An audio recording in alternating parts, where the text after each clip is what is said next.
What is up guys, Arolf here, back again with another video, and today we'll be taking a look at the Marvel Studios' The First 10 Years, Marvel Legends, Avengers, Age of Ultron, Ultron himself. So let's get into it.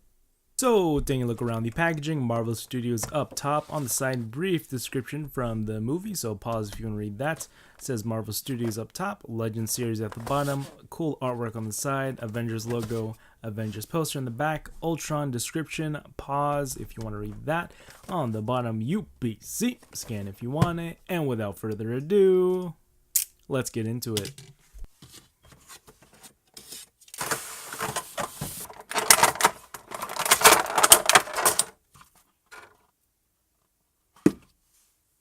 Doing some size comparisons, here is Ultron next to the Age of Ultron figures from 2015 like Hulk, Iron Man Mark 43, and Captain America.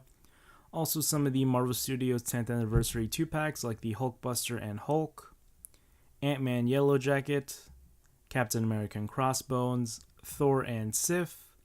Also the singles like Red Skull and Ronin, more singles and 3-packs, and more villains from the Avengers mainly. And last but not least, you got Vision, Scarlet Witch, Killmonger, and Hela.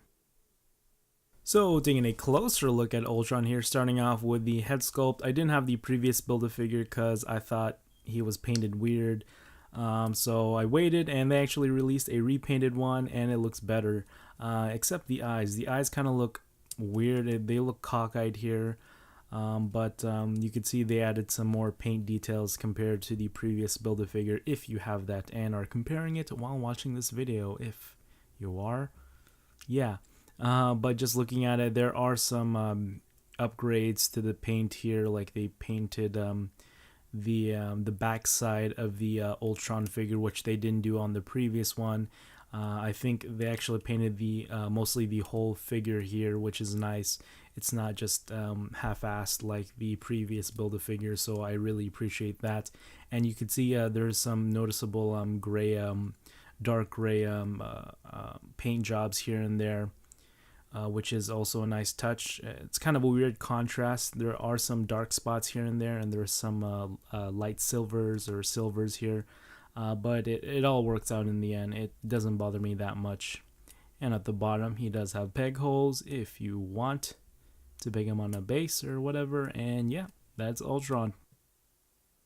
For Ultron's articulation, starting off with the head ball hinge at the head, rotates all the way around, looks up that far, which is great, and downward that much, which is also great.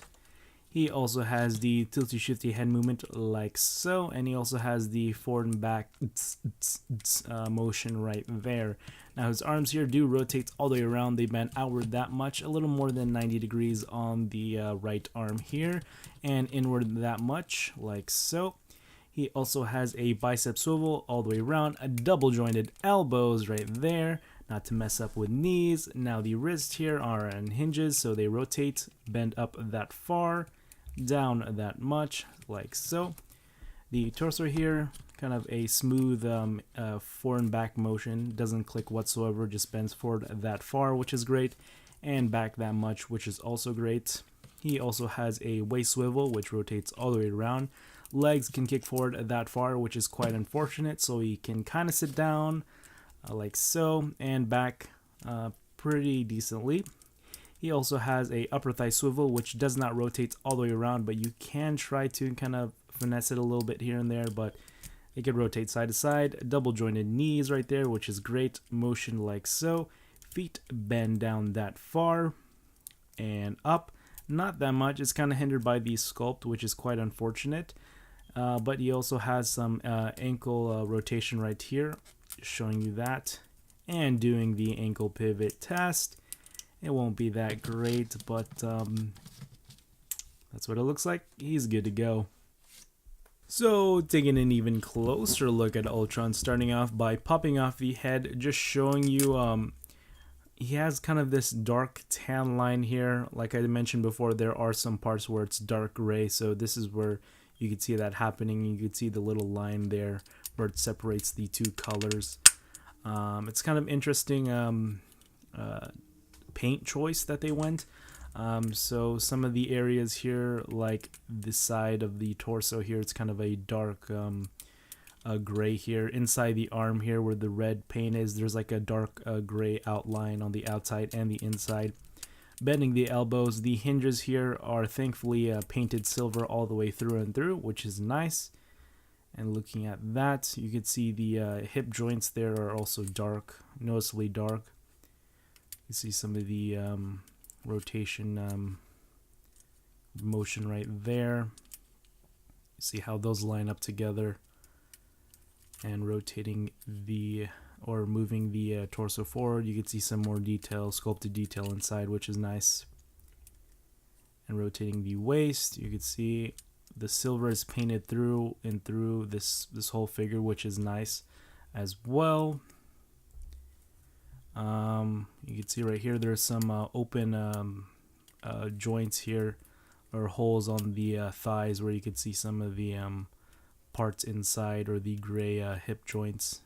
And you can see you could bend the knee here a little bit farther than you can. So yeah, bending that all the way. You can see the hinges are painted all the way as well, which is nice. They didn't skimp out on anything here. Everything is painted, and you can see how that collapses onto itself like so. And you can see that dark gray as well, continuing circling around that portion of the calf there. It's kind of interesting on why they painted those parts dark gray. So yeah, that's Ultron. So yeah, that is it guys. Hope you guys like it. Be sure to rate, comment, and subscribe. Hit the bell, turn on notifications because there are more videos coming. I'm not going to be reviewing the SDCC Marvel Studios Red Skull and Tesseract life-size replica. If you want, I could do a product shot just looking around the packaging because it's too nice to remove out of the packaging. I just want to keep that fresh and untouched. Hopefully I could find the Luke Cage and Claire Temple 2-pack, the Iron Man Mark 1 and Tony Stark 2-pack, and then the 3-pack with Mandarin, Pepper Potts, and the repainted Iron Man or War Machine. I think that's an Amazon exclusive, which is coming out this month, so be on the lookout for that, and hopefully I can get my hands on it as soon as possible without paying those ridiculous eBay prices. But yeah, overall this figure is a big step up to the previous Build-A-Figure Ultron, which I'm thinking it's going for around $40. This one I just got it for $24.99 plus tax at Best Buy. So any NorCal hunters out there looking for this figure, he's out in NorCal, Best Buy, just check or just go on the Best Buy website. I'll leave a link down there in the description box to the actual product page so you could check if he's near you. But overall, I like the paint job, paint apps. The only problem that I have with this figure are the motion, the range in the legs, and then the feet.